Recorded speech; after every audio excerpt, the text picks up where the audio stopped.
Hello, this is Kyle, also known as AlienTude, and today I am reviewing the Balor Arms Alexandria made by LK Chen. Now, I've reviewed a good number of Balor Arms swords and covered a lot of information about the brand throughout those videos. I could go over it again, but it would make this video entirely too long. So if you want to know more, I highly encourage you to check out my previous reviews. I have a playlist of them that is linked in the description and right up here. So I pre-ordered this sword January 1st of 2023 for $488, and I received it in March along with the Kriegsmesser that I reviewed a few weeks ago. Immediately upon unboxing this sword, I noticed that this quillin right here was damaged. If you look at it, you can see it has a different curve than the one up here, which is undamaged. In addition, there is a gouge in the metal on the very tip of it, which I'll show a close-up here. Now, I don't know exactly how this happened. My hunch is that it happened during shipping, but I don't think it was from shipping from Cult of Athena to me because it was very securely packed, as Cult of Athena is notorious for. They put an amazing amount of packing paper and they do a great job packaging their swords, generally speaking. So I don't think it was caused there. My hunch is that it was damaged in shipping from China to Cult of Athena. I think it took an impact there and bent the quillin in some. And assuming that's the case, that shows a lack of quality control on Cult of Athena's part. This kind of damage, it doesn't really affect the functionality of the blade, but it should at least be classified as a blemished model, potentially one of their munitions grades, depending on how exactly they want to break that down. The fact that this made it out to me without being denoted as a damaged sword shows, like I said, a lack of quality control on Cult of Athena's part. So I contacted Cult of Athena about this with some pictures showing the damage. And the first reply I got was pretty much bog standard, that this is a handmade item and that you can expect this kind of differentiation and flaw in a handmade item. And I don't think, based on that reply, that they even looked at my pictures. They did offer to RMA it for me. However, I looked at their RMA policy, and if they don't consider the sword flawed or damaged, I have to pay for shipping. I wasn't willing to lose out on the shipping price from them to me that I already paid, and then having to pay to ship it back to them for a sword that they should have caught in quality control. So I replied back to them, disagreeing with their classification of this as normal, but saying that I would just keep the sword. I then went to Facebook and posted a few pictures of it and explained my experience, because I think this kind of experience needs to be shared when the company does not really satisfy you. You know, I did not really consider myself appropriately served by their customer service. So I tagged Cult of Athena in my post and shared the pictures of the damaged quillin. Well, a couple hours after that, without providing any more information to Cult of Athena, they got back to me and said they looked at the pictures and they agreed that it was damaged, and they offered to either RMA it for me at their cost and I could get a replacement when one was available, I could get a refund, or they could give me a partial refund for the sword. I opted for the partial refund and got $35 store credit. Now, do I know that the Facebook post affected their decision making? No, I don't. I have a theory that it did. I think that they probably saw it. They saw some people's reactions that weren't positive, that should have been caught, and they decided to take action. Again, this is purely speculation on my part, but good customer service should not have told me that this was normal. This is not normal. It's just the way it is. However, in the end, Cult of Athena did do right by me. They made the problem right, so good on them for eventually providing good customer service. So this sword is representative of an Oakshott Type 18C, which is a relatively rare type that was found mostly from the 15th to early 16th century. Most, if not all, of the historical artifacts of this type were from the Alexandria Arsenal. and the markings on the blades indicate that they were mostly, if not completely, sourced in Milan, Italy. Now, Oakeshott Type 18C swords with their very broad blades, aggressive profile, and distal taper are focused primarily on cutting. However, they do also tend to have a quite acute point. They are going to be hand-and-a-half swords, so they could be usable in one hand. This one is, but I think most people, including me, are going to be more comfortable with them with two hands. Now, it seems likely to me that this Balor Arms Alexandria sword is based on the one in the Philadelphia Museum of Art, rather than the rather more well-known one that's in the Metropolitan Museum of Art, which is also, generally speaking, what the Albion Alexandria is based on. The Philadelphia one has a bit more of a triangular profile, whereas the Metropolitan one has a bit more complex of a profile. This Balor Arms one is even more triangular than the Philadelphia, but overall, I think that's probably the inspiration for this sword. So let's take a look at the scabbard that's included with this sword. It is a wood core with a red leather wrap, and for some reason, the leather on mine is very wrinkly. I don't know why that is. It's not actually loose, but I asked a few other reviewers, Kane Shen and Unsheathed Sword Reviews, if theirs did it, or is like this. And one of them has a little bit of wrinkle, one of them doesn't at all. So not exactly sure why mine is this wrinkled. Incidentally, this review was originally going to be a collaboration between me, Kane Shen, and Unsheathed Sword Reviews, but unfortunately my life got in the way and I just wasn't able to set aside the time to do that. However, I really recommend you go check out their channels and watch their reviews of their Alexandrias when they get posted. The scabbard comes with both a stainless steel chape and a collar, and the collar in particular is quite detailed with kind of an architectural look to it. It is very obviously cast because there's some casting flaws in here that you can see, although that's not really unexpected at this price point. One kind of problematic thing with this collar is that it wraps around the mouth of the scabbard so that when you draw and insert the sword, there's a chance the edges could actually scrape against the steel here, which could potentially dull the edges. Now, when I've drawn and sheathed the sword, I've been very, very meticulously careful to make sure it goes in smoothly and in the center so the edges do not interact with this collar, because I don't want it to dull the sword. It would be a much better design if this matched the Kriegsmesser, which does not have this overlap here. The collar just goes around the sides, not up onto the mouth. That is something I think that Balor Arms and Cult of Athena should improve. The fit of the swords of the scabbard is quite good. There's pretty much no rattle at all. If I hold it upside down, it doesn't come out. A little bit of shaking and it will slide out. Moving on to the hilt of the sword, let's start with the pommel. This is a pretty classic wheel or disc pommel with a central recess in here. The pommel and the crossguard for that matter are stainless steel, and I'm 99% sure they are cast, especially because the texture here in the recess has that kind of rough stippled look that cast metal often does. There's a good amount of geometry to this pommel. It starts thicker right here and tapers in thickness out towards the peen, and overall just has a slightly more bulbous shape. That sounds bad, but it has a little bit more geometry in all dimensions than just a flat disc or wheel.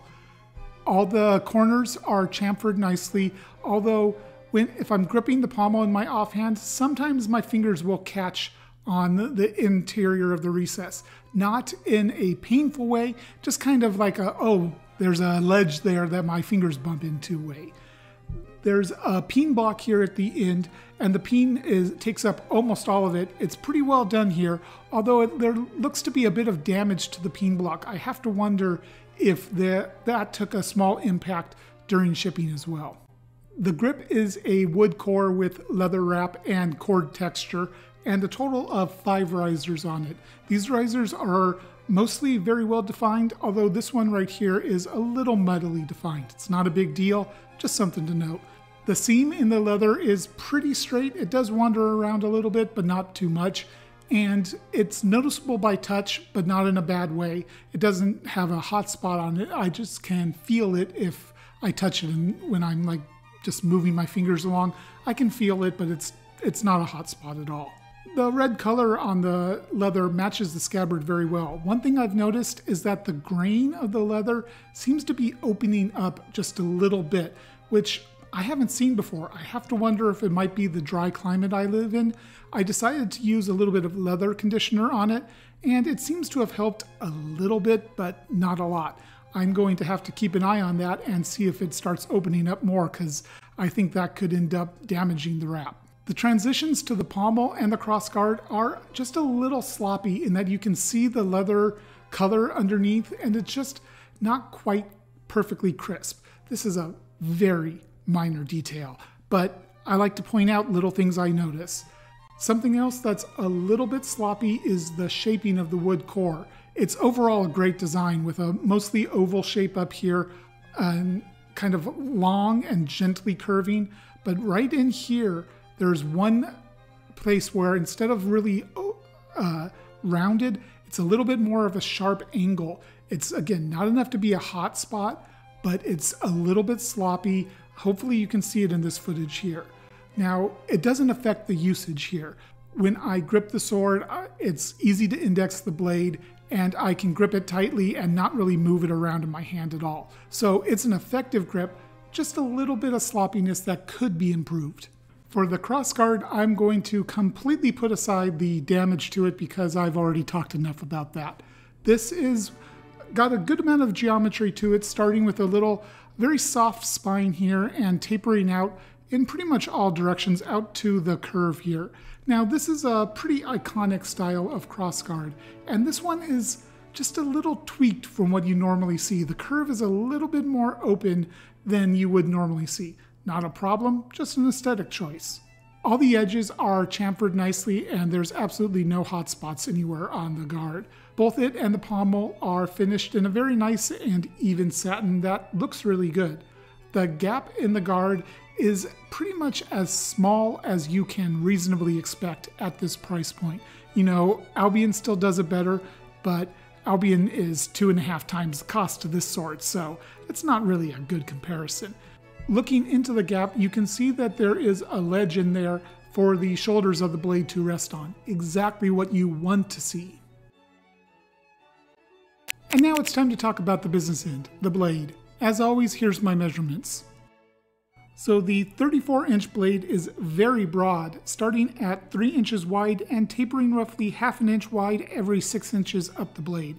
It starts at 6.9 millimeters thick, tapering relatively evenly down to 1.75 millimeters, 1 inch from the tip. It's balanced at just under 3 inches, and the blade center of percussion is at 20 3/8 inch, where it's 1.5 inches wide and 4.4 millimeters thick. The blade is very gently hollow ground and has a relatively soft spine that wanders around a bit. If you look down the length, you can see it kind of wavers around. Not a big deal. The tip is very acute, and there is a bit of an ogive curve here, but for the most part, it continues the profile of the overall blade. Now, this tip has no reinforcement to it. It's very thin, so while it will make for a good thruster against soft targets, against harder targets, I would think it might be prone to a little bit of damage. The finish is a very even and smooth satin that doesn't really show scratches and scuffs that well, which is a nice thing. It kind of hides the signs of use, something that a lot of swords don't do. Looking down the length, you can definitely see some rippling, which tends to be more common on hollow ground blades. I don't think there's an excessive amount here, so it's more of an aesthetics thing than anything else. As you expect from LK Chen, the edge beveling here is outstanding, with one smooth bevel from the spine all the way to the edge. There's no secondary bevel, and personally, I can't even see a micro bevel. So really good job on the overall shaping of the edge. So how sharp is it? Well, I'm going to get into that in a lot more detail during the next section on cutting. So for cutting, I have a lot to say. So this is going to be kind of a longer cutting section than I normally have. I will start with pool noodles. And I only did one pool noodle with this sword because it just didn't cut the noodle very well. It even when I got it cut through, if I looked at the cut, there's a lot of tearing in it. And this is going to be emblematic of a lot of the further cutting. So moving on from the pool noodle, let's talk about tatami. I did one mat, which is my normal for reviews. And while I was able to get some cuts through, none of them were particularly clean. If I looked at the cut, a lot of the strands of the white fibers that hold the tatami mat together were torn rather than actually cut. And again, this is going to be emblematic of the entire cutting experience with this sword. Really, the only cuts on the tatami that were particularly successful for me were downward cuts from the right to the left, which is by far the cut I am most familiar with. So there's definitely some technique issues here, but my edge alignment was good enough on a lot of these cuts that I think I should have made it all the way through.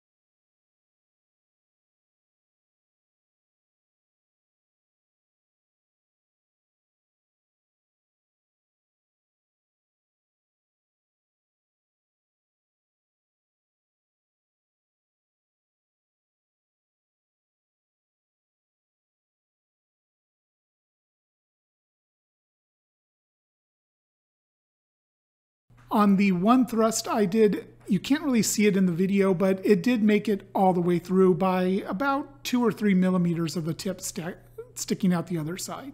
And now let's talk about my go-to for cutting water bottles, the thing that I cut the most of because they're plentiful and generally speaking pretty easy to cut. I was able to get a few good cuts with this sword, but not nearly as many as I thought I was going to be able to. A lot of the time, I ended up bashing the bottle or kind of cutting into it cleanly and then tearing the rest of it.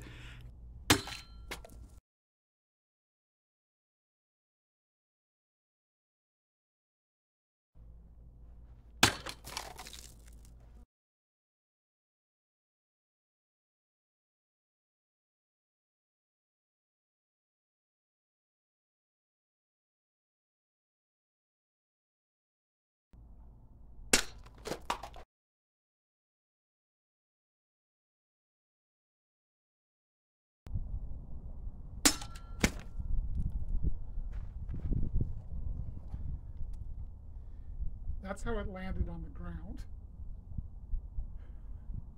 inside of itself.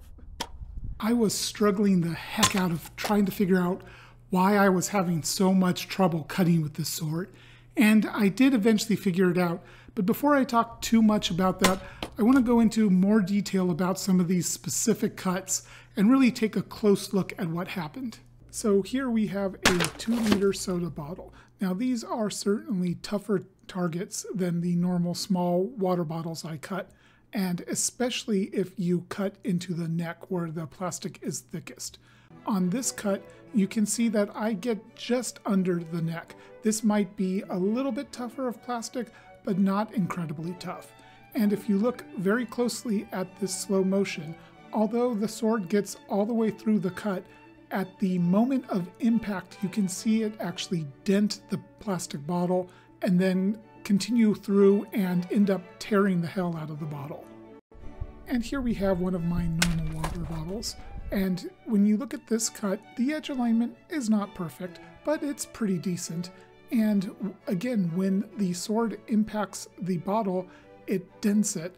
And in this case, it actually doesn't cut at all. The water actually explodes out the bottom of the bottle rather than cutting the bottle.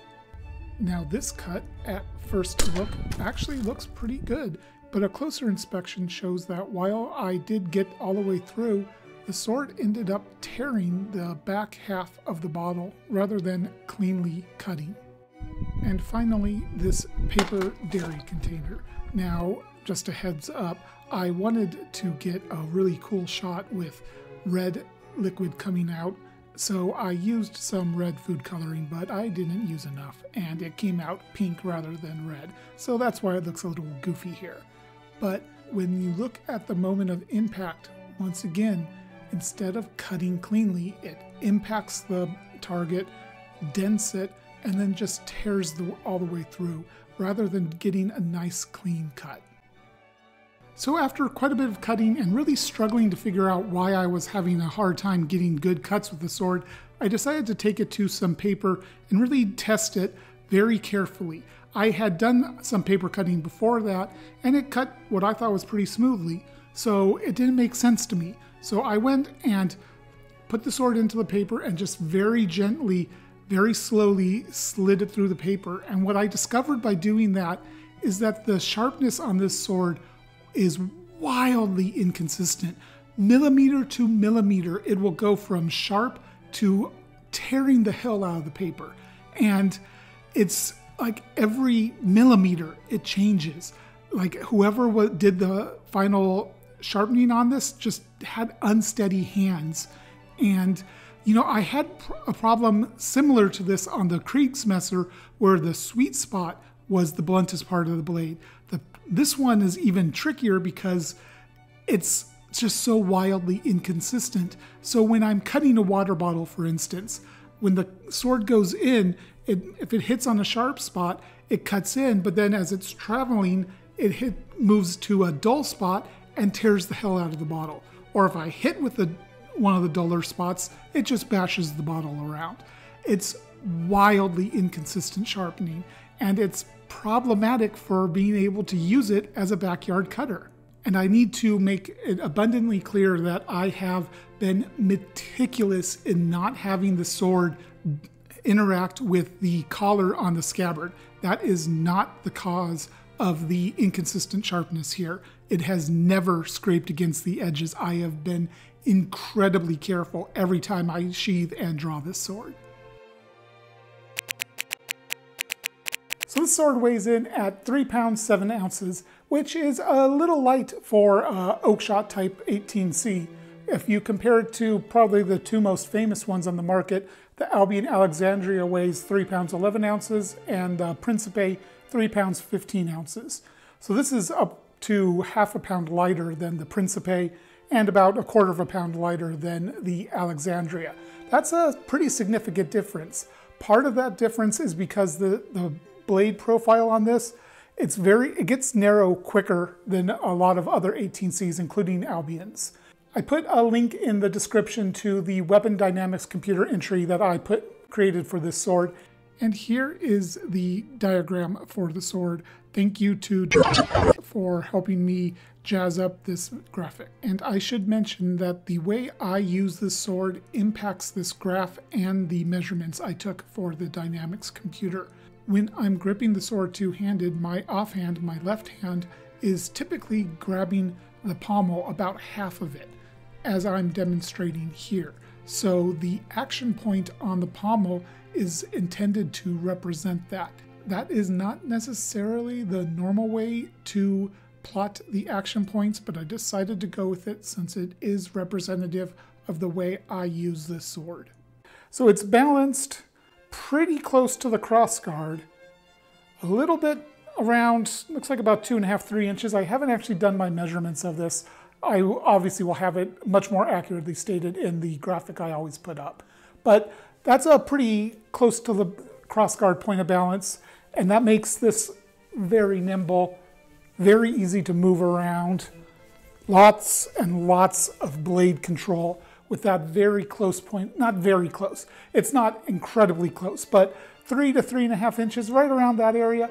It's definitely more on the nimble side than a ton of authority in the cut. It's not to say it doesn't have authority, because it definitely, when I put it out there, I can feel the tip out there, but it doesn't feel like the tip is dragging me at all. I feel like I'm controlling where it is the entire time. The pommel, if I'm gripping it, if my fingers sometimes rest in this recess, this recess is pretty sharp on the edges right here, and they do bite the finger just a little bit. It basically means either grip it up closer or probably would be better would be to get some kind of pommel marker or something to put in there, and that would probably get rid of that problem entirely. If we look at the flexibility of the sword, it has some flex, definitely, but not a lot. It's actually quite stiff, the vast majority of the blade, and flexes right around here, which is a little bit further out than I would expect, and it actually takes away the cutting power that you expect from 18C, because one of the primary points of an 18C is to have a broad blade at the sweet spot, a broad and thin blade, so that it's optimized for cutting. By having this be out there just a little bit further, let's take a look at the percussion now before I go any further. Yeah, it's like right around here. So that's a little bit further back than I was saying, but it's not particularly broad there. Because of the way this sword tapers, it doesn't maintain the width quite as well as some of the other Oakeshott 18C swords you'll see, like the Principe, the Alexandria. So that actually reduces its cutting ability just a little. It's not a huge difference, but it is noticeable, it is there. So let's compare the Balor Arms Alexandria to another 18C I have, which is this Sterling Armory. Hopefully I can get these in the shot decently. These are about as different of an 18C blade profile as you can get.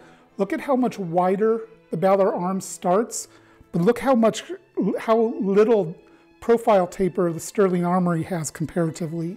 It maintains that width much, much more than the Balor Arms does. So I'm going to put the Balor Arms down for a moment here.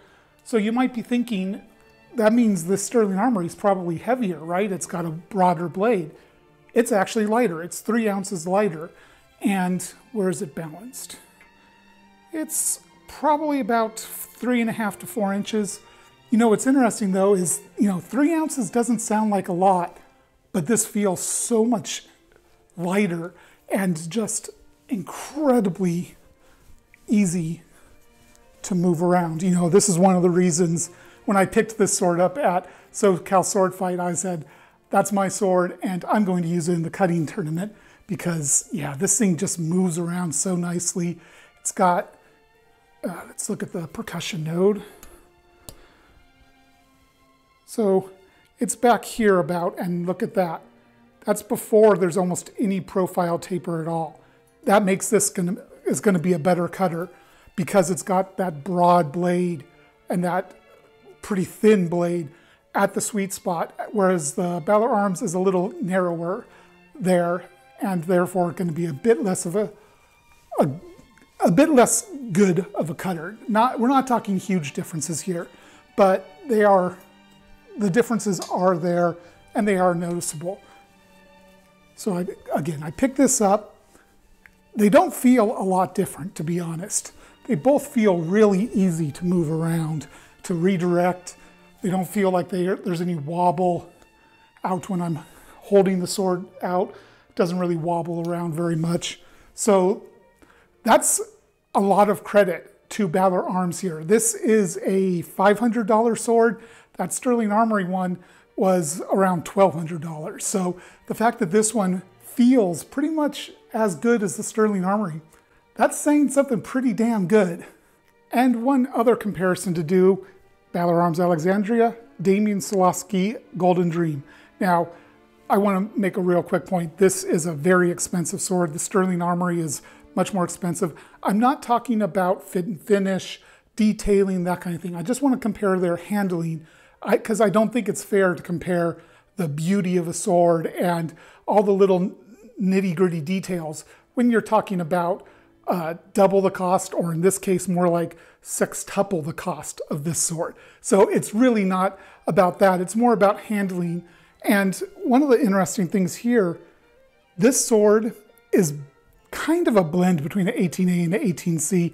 I'm not even sure if I would truly call it an 18C because while it does have a pretty broad blade, it's not crazy broad. And if you compare that, the two of them, you can see that. But it's still 18C-ish. And with the long handle on this compared to the Balor Arms including the pommel, you might think this one weighs more. Well, once again, no. The Golden Dream weighs 3 pounds, 3 ounces. So it's actually even lighter than the Sterling Armory. And because it's got that long grip, a pretty chunky pommel, it's balanced very close to the crossguard. It's about 1.5 to 2 inches. And this is one of the nimblest long swords I've ever used because it's balanced so close to the crossguard. That helps the agility of a sword. But it's also just, it's light, it's maneuverable, it feels really, really good to move around. It probably gets a little thin. If you look out there, it does wobble a little bit. I don't know if you're going to see that. And it's a little more flexible than I would like to see, especially in a sword that is this close, balanced this close to the crossguard. That makes it a bit more of a thrusting style sword, and that's a little too flexible for a good thruster in my opinion. But yeah, this one, so the Sterling Armory and the Balor Arms felt relatively similar. You know, there's little differences. The Balor Arms is balanced a little closer to the hilt. It weighs a little bit more.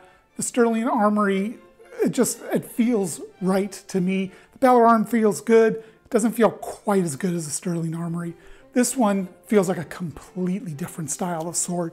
It doesn't feel like those at all. It's so much more nimble. There's pretty much no feel to the tip. I can move the tip out there and I don't feel like it's got almost any weight to it. So it's just a very much more nimble sword. I think it would actually make for a pretty good training sword just because it's so easy to move around. But at the same time, this is too expensive to use as a training sword in my opinion. Let's take a look at some potential improvements for this sword. I think it's going to be immediately obvious what the first thing is, and that is sharpening. This sword should have a better, more consistent sharpening on it. Even if it was more consistently dull than more consistently sharp, it would be better. The way it is now with how wildly inconsistent is just problematic.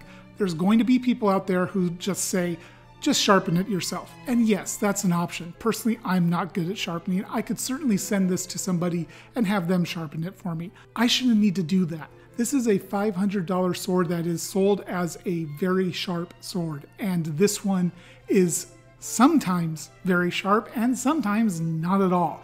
And that inconsistency is a problem. You know, I mentioned earlier, Kane Shen and Unsheathed Sword Reviews are going to be reviewing the Alexandria. I asked them about theirs and both of them have great sharpness on their swords. For some reason, I've been very unlucky with the Balor Arms swords I've gotten from LK Chen that they just weren't properly sharpened. The Italian one was fine, but the Kriegsmesser had that dull spot at the sweet spot, and then this one is just wildly all over the place. More consistent sharpening is something that really does need to be done. The next improvement would be the collar on the scabbard. Just mimic what the design on the Kriegsmesser is and don't have it overlap the mouth. That'll be a big improvement. The last one would be quality control on Cult of Athena's part. I should not have been shipped this sword. This should have been qualified as a blemished or potentially even munitions grade sword. I should have got one that did not have the shipping damage that this one did. So bottom line, this sword costs $488. What do you get for that price? Well, you get a sword type that is pretty underserved in the market. As far as I can tell, the only competitors for this sword in roughly the similar price point are the Ronin Katana and the Purple Heart competition cutter. The Ronin Katana, from what I have heard, is very unwieldy and clunky, and it has, frankly, a lousy scabbard. Ronin Katana's Euro sword scabbards are not good. The Purple Heart one, while I've heard good things about it, it doesn't really have the profile of an 18C. It's kind of an odd blend between a 18C and then it has a very different tip geometry, and it doesn't come with a scabbard. So if you're looking for an 18C in this general price point, this is by far the most attractive offer, especially when you consider it has a very nice scabbard. However, there is definitely the potential for inconsistent and sloppy sharpening. But is it worth the price? For me, yes it is. Even with my serious disappointment in the sharpening that I do not think is acceptable at this price point, I really enjoy this sword. It's a lot of fun to move around. It's a very enjoyable sword to own, to look at, to pull out and swing. It's just mine is not a good cutter. If I had it properly sharpened, I think it would be a hell of a good cutter and I would love it even more. But if you can do that sharpening, or if you roll the dice and get one that is very well sharpened, I think you would be thrilled with this sword. And that's going to wrap up this review of the Balor Arms Alexandria sword. I want to thank you for watching, and if you haven't yet, please hit the like button, the subscribe button, all the things YouTube likes to help the algorithm know that you like this review, you want to see more of it, and they should share it to more people and help the channel continue to grow. Until next time, Alien 2'd out.